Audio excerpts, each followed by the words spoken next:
La mort, c'est comme une rivière. Hein? J'ai toujours l'impression de préparer un canot, de faire en sorte que la personne embarque dedans, puis de faciliter son départ. C'est ça, pour moi, le travail d'un bénévole. Si j'ai la chance d'aller jusqu'au bout, jusqu'au décès de la personne, bien là, des fois, il y a des phénomènes qui sont magiques ou qui sont sacrés. Puis il y a surtout beaucoup d'amour. Puis l'amour, c'est comme des petites étincelles sur la rivière. Ça permet aux voyageurs de se rendre de l'autre côté.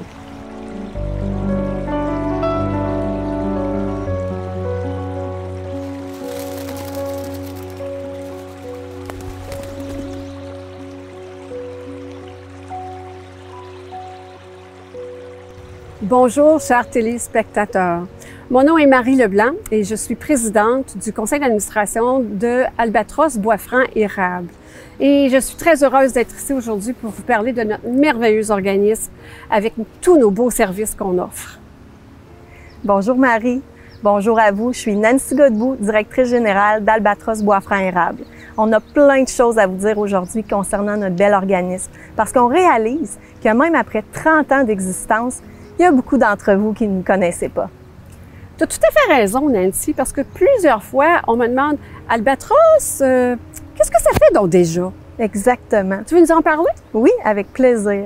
En fait, notre mission chez Albatros, c'est vraiment d'assurer une présence réconfortante et gratuite aux gens qui vivent les dernières étapes de leur vie ainsi qu'à leurs proches. Et ce, en vue d'accompagner la vie jusqu'au bout. Ah, c'est beau. C'est beau, hein? Oui. Mais concrètement, là, ce que c'est qu'on est un organisme communautaire et on est très fiers d'avoir 311 membres, dont 180 bénévoles sont actifs. Et c'est grâce à ces bénévoles-là qu'on peut accompagner les gens en fin de vie ou qui vivent les dernières étapes de leur vie, ainsi que leurs proches dans tous nos différents services.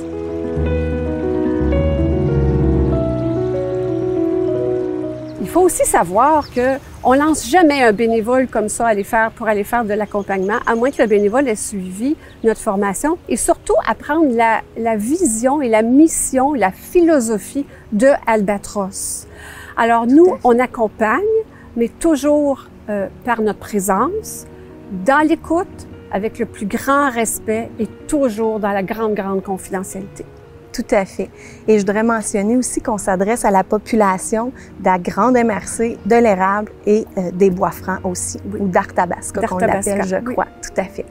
Est-ce que tu aimerais, Marie, s'il te plaît, nous dire d'où ça vient, ça, Albatros, puis depuis combien de temps ça existe? Avec plaisir, parce que j'ai un petit peu les mains dans le mouvement depuis un petit moment. Tellement. Mais le mouvement a été créé par une religieuse ursuline à Trois-Rivières en 1980. Sœur Pearlberg, c'est pas un nom facile à dire, mais voilà, je l'ai dit. Et en 1993, c'est Sœur Claire Perrault ici, l'hôpital de Victoriaville, qui a parti le mouvement pour Albatros Bois-Franc. Et c'est en 2016 que Bois-Franc s'est fusionné avec l'Érable pour donner Bois-Franc Érable. Et aujourd'hui, le grand mouvement Albatros est représenté par 14 organismes à travers le Québec. Et on va se gâter un peu en disant, bien, Albatros Bois-Franc Érable est le plus gros des organismes en termes de bénévoles, de membres et aussi en termes d'heures d'accompagnement annuellement. Et si on parlait un peu de nos services maintenant, Marie? Oui, bien, on a un des premiers services qu'on offre, c'est le service d'accompagnement. Et cet accompagnement-là, on le fait à domicile. Mais j'aimerais laisser Lucie nous en parler davantage.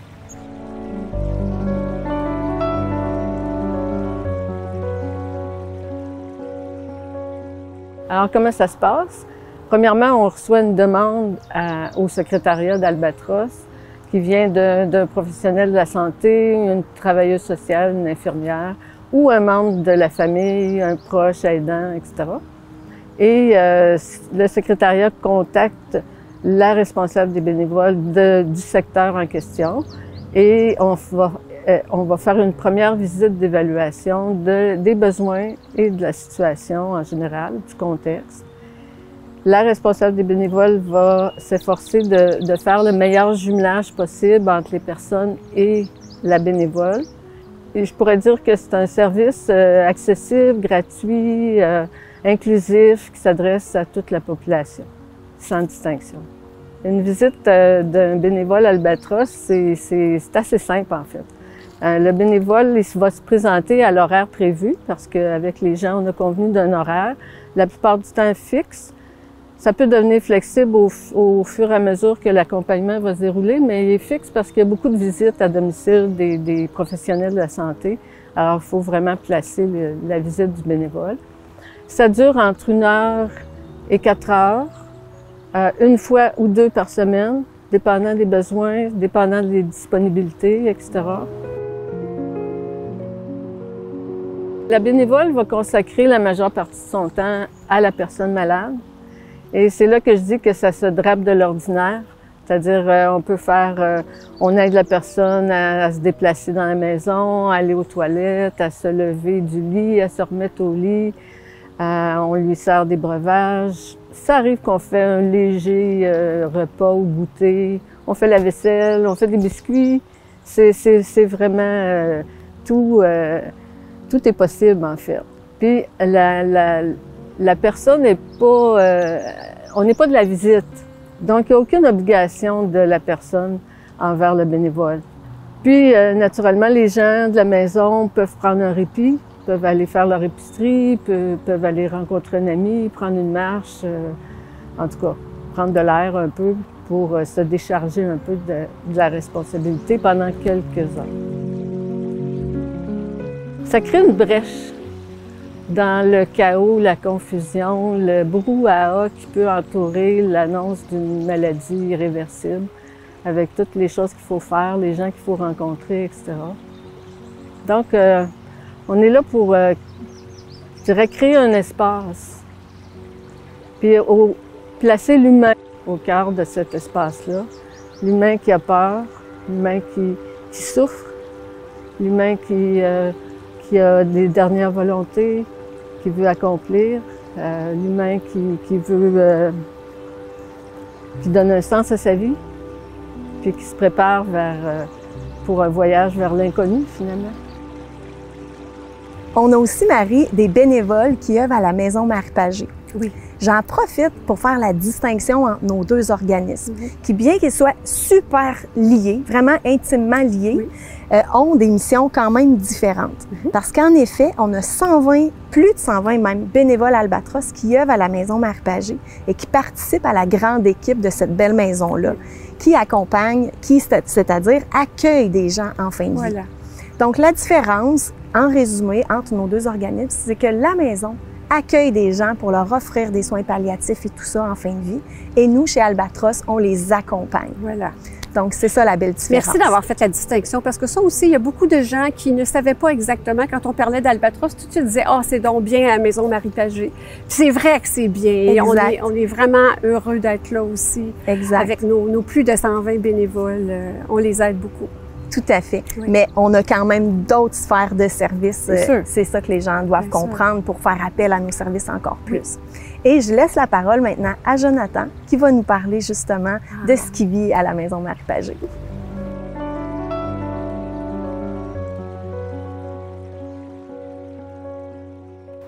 Moi, à la Maison Marie Pagé, en tant que bénévole aux soins, ça m'apporte vraiment beaucoup de valorisation. Tu sais, je me sens privilégiée d'abord d'être là puis de partager la sérénité qui règne vraiment à la Maison Marie Pagé. Autant au niveau des résidents qui sont là, tu sais, ça m'apporte d'être dans leur intimité à ce niveau-là. Puis, c'est des gens qui sont vrais.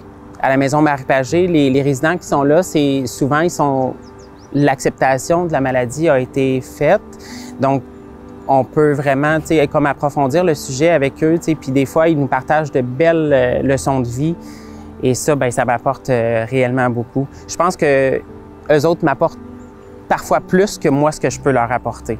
La gratitude qu'on reçoit vraiment, tu sais, quand on est là puis qu'on reçoit le sourire d'une petite attention, on est allé porter une petite collation aux résidents, puis le magnifique sourire qui se dégage de cette petite attention-là, je trouve que ça fait vraiment la différence. Dans mon cœur, tu sais, je le sens que c'est apprécié.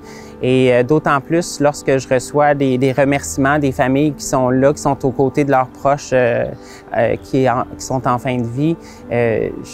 Je sens que si je serais pas là, ça ferait quelque chose de différent dans leur cas. Merci la vie que cette maison-là existe pour ces gens qui sont en fin de vie puis qui puissent vivre dans la sérénité. La maison Marie Pagé, pour moi, c'est quelque chose de super. On a aussi, Marie, un très beau service au niveau de l'accompagnement en CHSLD. C'est un nouveau projet qu'on a parti l'an dernier pour répondre à un besoin parce qu'on réalisait que souvent, en CHSLD, il y a des gens qui n'ont pas beaucoup de visiteurs, soit ils n'ont pas de famille ou la famille est moins disponible et tout ça. Donc, on a des intervenants qui nous ont contactés et réalisant que c'était un besoin, on a commencé à penser à un projet.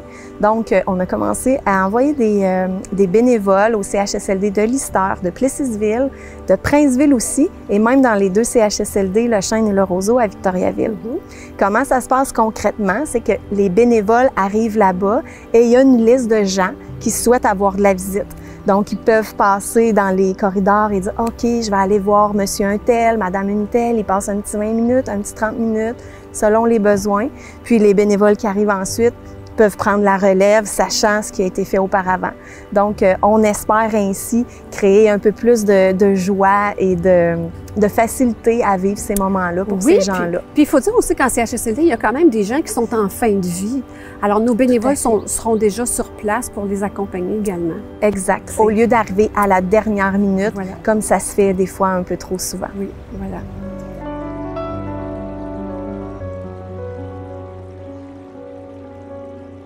L'accompagnement transport, c'est un service qui a été mis sur pied il y a plusieurs années quand on s'est rendu compte que des gens qui avaient reçu un diagnostic de maladie grave ou de cancer avaient besoin souvent de se déplacer soit à Victoriaville pour aller voir leur médecin de famille ou leur oncologue ou les traitements de chimio, ou alors à Trois-Rivières pour aller au traitement de radiothérapie. On prend nos bénévoles qui sont formés, qui sont donc prêts à l'écoute.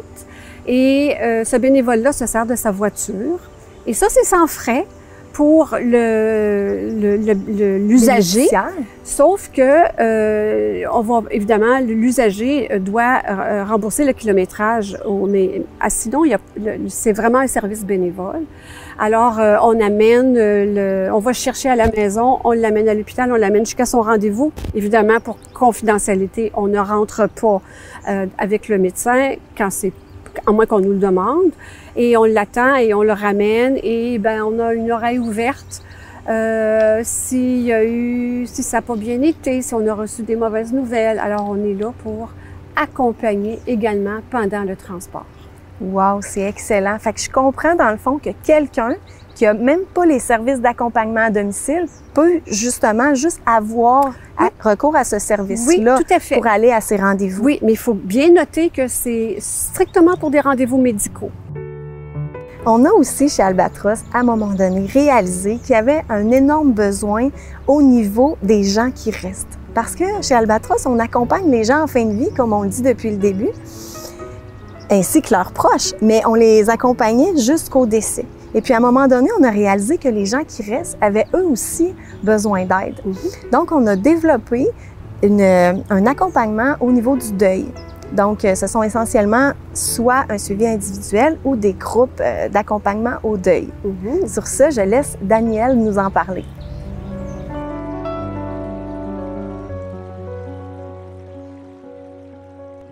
Bonjour, je suis ici pour vous présenter un nouveau service offert par Albatros Boisfranc-Érable, un service d'accompagnement au deuil. Le service est offert depuis avril 2022 pour les résidents de Victoriaville et des environs. Pour avoir accès à ce service, il suffit de téléphoner à Albatros Boisfranc-Érable. La secrétaire prendra en note les coordonnées de la personne et elles seront acheminées vers une des 6 co-animatrices en place pour le service. Ensuite, la personne sera rencontrée individuellement pour une période d'environ 45 minutes, 1 heure. Nous avons un petit questionnaire pour vraiment s'ajuster, savoir si la personne est prête. Parce que vous savez, ce service s'adresse à des personnes qui vivent un deuil depuis plus de 3 mois et des personnes adultes de 25 ans et plus. Si elles sont plus jeunes, nous pouvons les référer à Deuil Jeunesse. Dans les premiers mois, les proches ont le deuil à régler, les services funéraires, tout ça, la succession. Alors, ils ont moins l'esprit libre, ils n'ont pas de recul suffisant pour faire partie d'un groupe d'accompagnement au deuil. Le groupe se compose de 6 à 8 personnes qui se rencontrent une fois par semaine pendant 8 semaines et nous avons un thème différent chaque semaine. Si la personne n'est pas réellement prête, selon notre évaluation, nous pouvons lui offrir le service 1 ou 2 rencontres personnelles individualisées. À la dernière rencontre, précisément, nous avons une grille d'évaluation. Alors, nous tenons compte de ces évaluations et les gens nous partagent vraiment que le groupe a brisé leur solitude, que c'était vraiment nécessaire pour eux de se joindre à des gens qui vivent la même chose, de voir que leurs sentiments, leurs émotions, leur vécu, c'est vraiment normal parce que l'amour, lui, il ne meurt pas. Alors, les gens là, continuent de penser, la personne leur manque, que ce soit un frère, une sœur, un père, une mère, un ami, une conjointe. Quand ça fait 50 ans que vous avez vécu avec quelqu'un, son décès, là, vous vous retrouvez, là, vous n'avez plus de chauffeur, plus d'amant, plus de cuisinier, plus de jardinier. Alors, c'est un gros deuil, plusieurs deuils en même temps que les gens vivent. Les co-animatrices Albatros, Boisfranc et Érable ont suivi une formation selon les enseignements de Jean Montbourquette, prêtre et auteur de plusieurs livres sur le deuil. Et si ça vous intéresse de vous joindre à un groupe, le groupe s'appelle Ensemble pas à pas, communiquer avec Albatros, Boisfranc et Érable. Il fera plaisir de vous accueillir. Et par rapport au service de l'accompagnement au deuil, j'aimerais ajouter que ça fait tellement partie intégrante de notre mission parce que quand on suit une famille pendant plusieurs mois, soit à domicile ou même à la maison Marie Pagé, ben on s'attache et on se crée des liens avec ces gens-là. Alors, au moment du décès, on ne peut pas laisser le proche aidant seul. Alors, on continue notre accompagnement et ça se transforme de l'accompagnement au deuil. Puis ça va tellement bien avec notre mission. J'aimerais d'ailleurs mentionner qu'il ne faut pas hésiter à nous appeler parce que nos services s'adressent vraiment à vous, s'adressent à toute la population. Que vous viviez un deuil, que vous ayez besoin d'aide pour votre père, votre mère, votre frère, votre belle-sœur, peu importe, vous avez besoin que quelqu'un vienne accompagner la personne qui vit les derniers instants de sa vie et qui est votre proche, que vous ayez besoin de jaser avec un de nos bénévoles, appelez-nous, n'hésitez pas, ça s'adresse à vous. Oui, et aussi, d'autant plus si au moment où on se parle, vous avez quelqu'un qui est présentement en soins palliatifs, appelez-nous le plus rapidement possible pour qu'on puisse introduire le bénévole qui va vous aider dans ce cheminement-là. Et le plus tôt, c'est toujours le mieux. Qu'est-ce qu'on fait, Marie, si on veut devenir bénévole chez Albatros? Qu'est-ce qu'on fait? Bien, c'est simple, on appelle au bureau d'Albatros, 819-751-6264. Et on parle à Chantal qui va probablement vous mettre sur une liste pour la prochaine formation. Alors, dépendamment de là où la personne veut œuvrer, alors on peut l'inscrire sur la liste du 36 heures ou la liste du 18 heures. Et là, j'explique la différence entre les deux. Le 36 heures, c'est pour le domicile. Parce que quand on fait de l'accompagnement à domicile, parfois on est seul avec la personne malade. Alors, on a besoin d'avoir un peu plus de ressources et de connaissances. Les ressources sont là à Maison Marie Pagé. Le bénévole est rarement seul avec la personne malade. Alors, c'est pour ça que 18 heures pour œuvrer à la Maison Marie Pagé est suffisant pour préparer le bénévole qui veut œuvrer là. Et en faisant le 36 heures pour le domicile, mais ça donne aussi accès à faire éventuellement aller en CHSLD ou en RPA, qui est un service qu'on offre aussi. Parce que le RPA, la résidence pour aînés, c'est une résidence comme un domicile. Alors, c'est la même chose. C'est bien. Donc, on a juste à appeler pour s'inscrire, puis on peut devenir bénévole à Albatros. On donne, premièrement, on donne minimalement 2 à 3 cohortes de 36 heures par année. Alors, il y en a toujours une à l'automne, une au printemps et parfois à l'hiver, on peut faire une visioconférence. C'est notre 36 heures et s'échelonne sur 12 semaines. D'accord. À raison de 3 heures par semaine. Donc, on apprend chaque module tranquillement à notre rythme. On a le temps de l'absorber avant d'avoir un nouveau module. Le 18 heures, ça se fait un petit peu plus rapidement. On fait 2 modules par semaine, donc ça dure 3 semaines. Si ça vous tente de suivre la formation Albatros, c'est pas juste réservé à ceux et celles qui veulent faire du bénévolat. On accueille tout le monde pour toutes les raisons. Elles sont bonnes, que ce soit pour cheminement personnel, pour apprivoiser la mort. Quand les personnes finissent leur formation, elles sont vraiment équipées pour aller faire de l'accompagnement, seul à seul ou avec la Maison Marie-Pagé. Alors, j'encourage tout le monde, en fait. Tout le monde peut devenir bénévole, à suivre la formation. On a une belle formation pour ça. En s'impliquant à la Maison Marie-Pagé, je réalise à quel point les bénévoles Albatros Bois-Franc-Érable peuvent être importants pour la Maison Marie-Pagé. Impliquez-vous auprès de ce bénévolat. C'est gratifiant. Je vous encourage tout le monde. Moi, ce que ça m'apporte personnellement, je rencontre plein de belles personnes. J'écoute plein d'histoires de vie. C'est un dialogue de cœur et d'âme, hein? Et c'est rare. C'est un privilège, en fait. Ça me rapproche de ma propre finitude, de ma propre mort à moi, finalement. Puis quand tu vois l'impermanence des choses, la finitude de l'humain, etc., bien, ça relativise beaucoup de problèmes par la suite. Donc, je vous invite, si vous avez besoin de l'un de nos services ou si vous voulez vous inscrire à nos formations, si vous avez des questions, peu importe, un seul numéro. Marie l'a dit tout à l'heure, 819, exact, 819-751-6264. N'hésitez pas, soyez pas gênés, on est là pour vous. Et puis, je vous invite aussi à nous suivre sur Facebook si vous le souhaitez. On aura aussi éventuellement un beau site Internet. On travaille là-dessus, on ne sait pas encore quand, mais ça s'en vient. Donc, on vous invite à le consulter le moment venu. Et puis, là-dessus, je vous dis merci. Merci d'avoir été là. Merci Marie pour toutes ces belles explications. Et s'il vous plaît, parlez de nous autour de vous. On a besoin que le plus de gens possible connaissent Albatros afin qu'on puisse vous aider à cheminer à travers des deuils, à cheminer à travers des pertes que vous vivez ou vous aider à cheminer au travers des dernières étapes de votre vie. Donc, n'hésitez pas, avec la population vieillissante, on sait que les besoins vont toujours être de plus en plus présents. Fait appelez-nous, ça va nous faire plaisir d'être là pour vous. Absolument, Nancy. Merci d'avoir dit ça. J'aimerais juste conclure sur ce magnifique paysage qui est derrière nous. C'est extrêmement paisible et extrêmement serein. Et je veux juste faire une petite analogie que la fin de vie, ça peut être aussi beau que le décor que vous voyez derrière nous. Quand on est en fin de vie, la majorité des gens vont parler maintenant des vraies choses, vont devenir très authentiques. Tu sais, le film de James Bond, c'est plus important. Alors, il y a beaucoup d'amour dans la fin de vie. Et c'est ce que j'aimerais que vous vous rappeliez. Il y a de la sérénité. N'ayez pas peur de nous appeler, de venir nous voir. On va vous en parler. Mais nous, après avoir suivi la formation de 36 heures, on a complètement apprivoisé la mort et on est complètement serein par rapport à la fin de vie.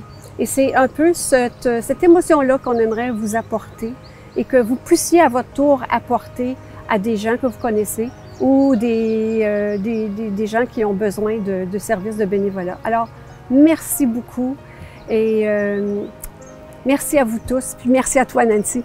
Ça me fait plaisir. Merci beaucoup, Marie. Merci.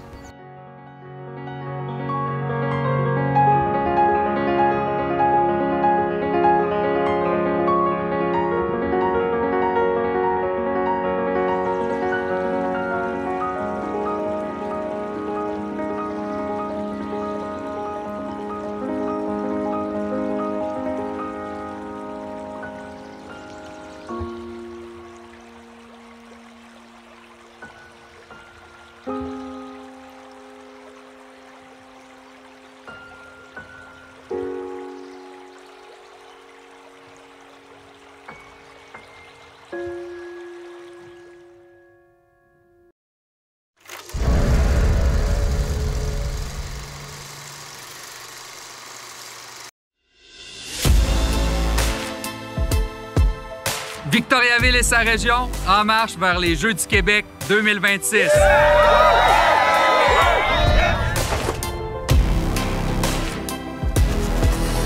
Victoriaville et sa région, en marche pour les Jeux les plus verts de l'histoire.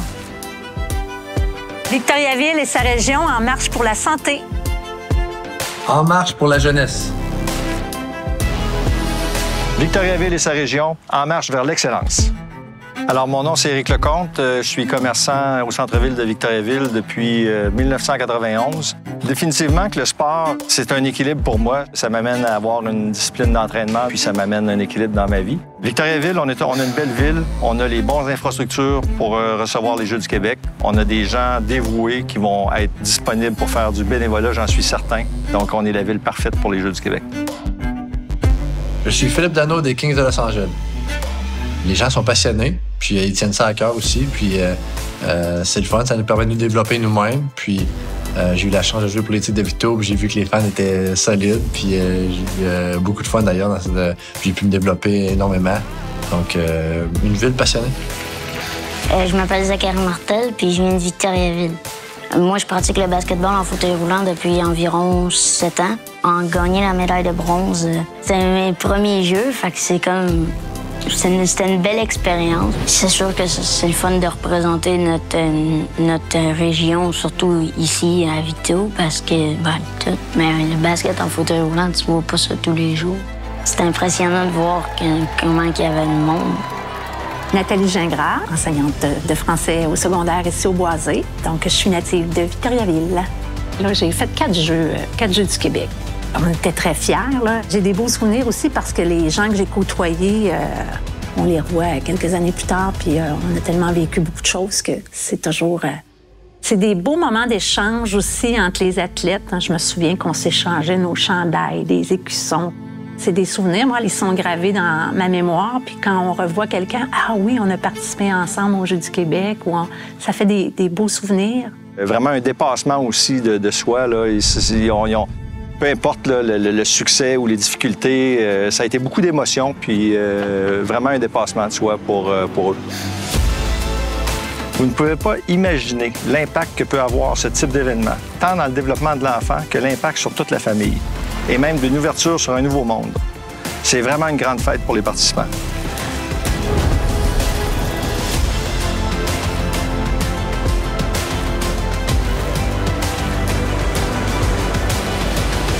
Victoriaville et sa région, en marche vers les Jeux du Québec 2026.